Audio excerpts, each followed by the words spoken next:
चीखना चिल्लाना नहीं चाहिए।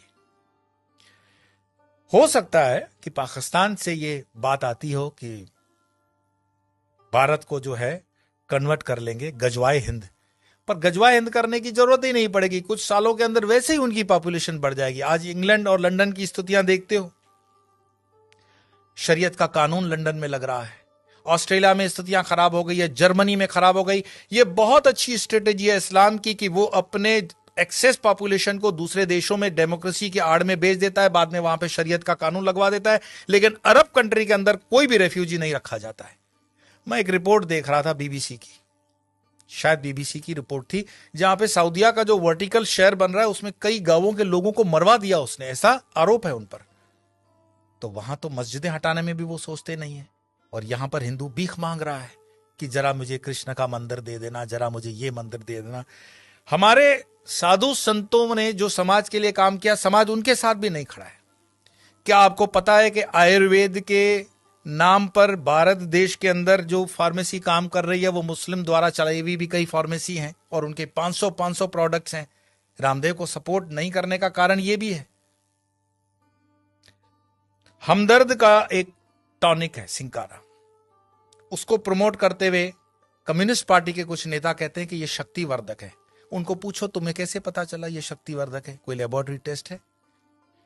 एलोपैथी के कंपैरिजन में जो रामदेव बाबा को कहा गया था कोरोना के कंपैरिजन में, वो चीजें सब पर लागू होनी चाहिए। क्या आपको पता है सोनू निगम जैसा कलाकार जो पिछले कई सालों से फिल्म इंडस्ट्री के अंदर बेहतरीन आवाज दे रहा है, उसने जब खुले से कहा कि इस अजान के कारण मुझे तकलीफ होती है, इंडस्ट्री में उसको काम मिलना कम हो गया, क्योंकि बॉलीवुड की इंडस्ट्री आज भी इस्लामिक फंडामेंटलिस्टों द्वारा डोमिनेट है।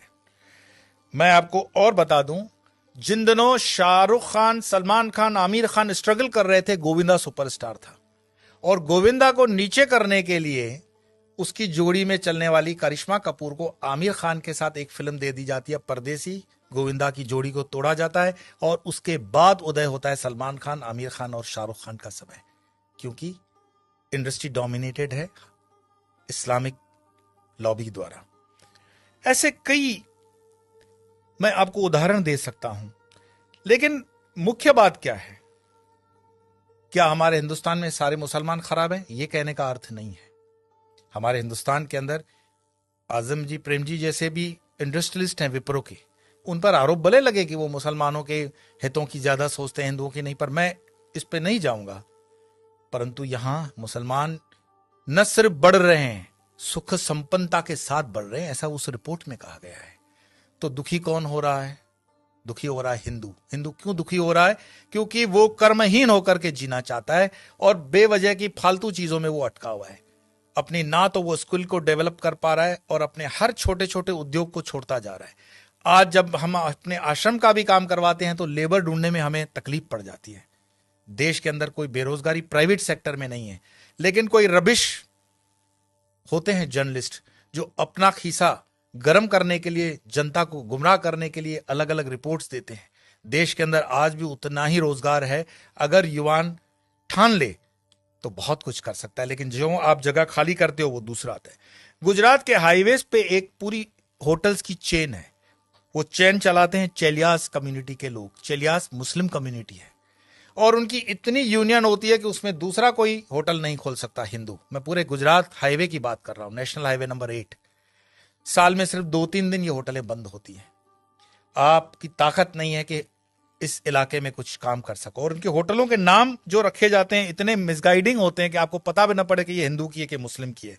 होटल का नाम होता है भारत, नव Gujarat, Tulsi, Kabir, Jai Hind, Sarvodaya, dine in, dine out. किसको पता पड़ रहा है ये इस्लामिक माइंडसेट की होटल है? लेकिन सारे ट्रक ड्राइवर जानते हैं ये अपने वाले की है। लेकिन हिंदू को इतना बुद्धि नहीं होता कि ये किस होटल में जा रहा है, क्या खा रहा है, क्योंकि जीवन भर हमने हलाल खाने के लिए ही ठेका ले रखा है।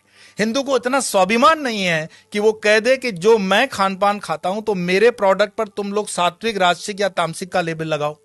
भाई सात्विक है तो उसको ऑरेंज कर दो, राजसिक है तो उसको लाल कर दो, तामसिक है तो उसको काला कर दो, वेजिटेरियन का ग्रीन तो है ही।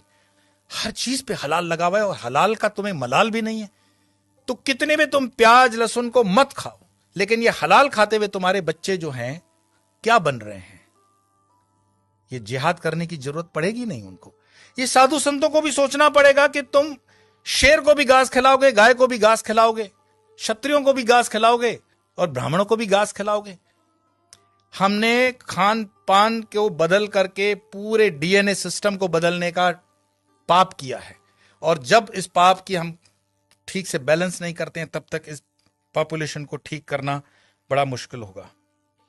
एक इंसान, ये वीडियो समाप्त करने से पहले मैं बता रहा हूं, एक इंसान जिसने अलीगढ़ मुस्लिम यूनिवर्सिटी का स्थापना किया था, सर सैयद, उसने सिर्फ ख्वाब देखा था पाकिस्तान बनाने का, कि एक ऐसा देश बन सकता है। एक टाइपराइटर और एक इंसान जिन्ना, जिसने देश बनाकर दिखा दिया, और यह चीज इतिहास के अंदर दर्ज है। क्या पता ओवैसी जो कह रहा हो उसको हम सीरियसली नहीं ले रहे हैं। अगर शाहबानू केस कोर्ट का इधर उधर हो सकता है तो राम मंदिर का केस भी राहुल गांधी तो बोले थे कि हम कर देंगे, ऐसा उन पर आरोप है, प्रमोद जी ने लगाया था। हिंदुओं को जागना पड़ेगा। कोई शंकराचार्य फिर से आए ना आए इसकी कोई गारंटी नहीं है। शंकराचार्य जी की जयंती जन मनाने से सिर्फ इतना ही मैसेज मिलता है, उत्तिष्ठ जागृत प्राप्य वरानी बतो, उठो जागो, अपनी जवाबदारी लो। कब तक दूसरों के कंधों पे रहोगे कि ये तुम्हारी जवाबदारी लेगा? और धर्म का काम चेतना जगाना है। बाकी ये मेरा वीडियो मरे हुए लोगों के लिए तो है नहीं, चैतन्य लोगों के लिए। और चैतन्य जो सुन रहे हैं उनको लगता है कि आगे 2-4 चैतन्य है तो फॉरवर्ड कर देना, और मरे हुए लोगों को वीडियो देखने के लिए मैं कोई आग्रह करता ही नहीं हूं। आपके भीतर आपका सनातन जागे, भारत जागे, हिंदुत्व जागे। इसी प्रार्थना के साथ इतना ही। कल फिर मिलेंगे अन्य विषय को लेकर।